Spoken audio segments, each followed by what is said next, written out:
federal law requires companies to meet a lot of requirements to keep you and your family safe when it comes to labeling chemicals.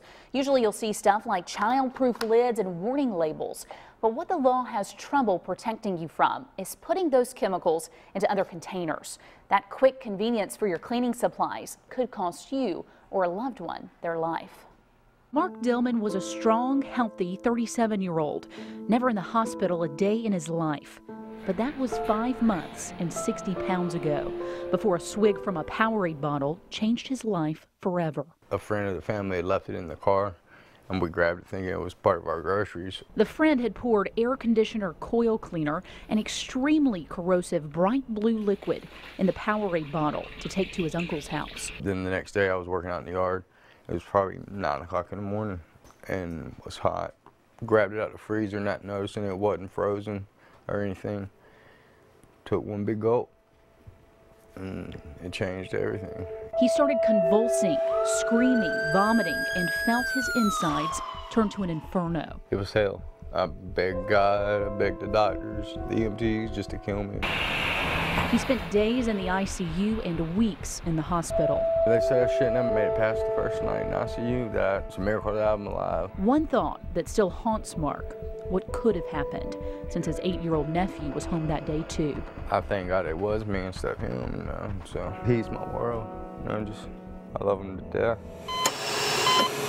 Dr. Julie Jacobs treats patients in the emergency room at the Children's Hospital of Georgia and sees what happens when a child swallows caustic chemicals. It's very serious. It can cause a lot of respiratory issues as well as the esophageal burning, and a lot of the kids either die from it or end up in the ICU. It really can just eat through your esophagus, and so the tube that you swallow and your food goes to your stomach, it'll just eat right through it. She sees about a dozen kids a year come into the ER after being accidentally poisoned, and often chemicals poured into sports drink containers are the culprit. Gatorade containers are really very commonly seen, and it's a big problem because kids either don't read or they just see Gatorade and they think, oh hey, it's fluorescent color, let me drink it. Paint thinner is another easy chemical to mistake. Back in 2014, we interviewed a family whose 3-year-old drank from a water bottle full of paint thinner left behind by maintenance workers. Why would you take chemicals like this out of the original container and pour it in a water bottle?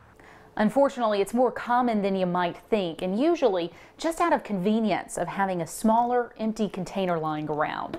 But we put it to the test. Antifreeze, paint thinner, and the air conditioner cleaner Mark drank. Nearly impossible to tell which is the drink and which is the chemical. It had no odor to it, and I just opened it up and one big gulp. That one big gulp was his last. Most of his food and medicine come from a tube, and he can only swallow small bites that melt in his mouth. I want this to be in every mother's head or father's head that they don't need to do it because it could be their child. I don't want anybody to go through what I'm going through. I wouldn't wish this on my worst enemy. And not only is this something that could be very dangerous, it could also be really costly. There have been a lot of court cases, a lot of lawsuits that ruled this sort of thing is considered negligence. When you line them up like that on that counter, that's frightening. You can't tell the difference You really at all. can't. So just watch out for these smaller, unlabeled containers. Exactly.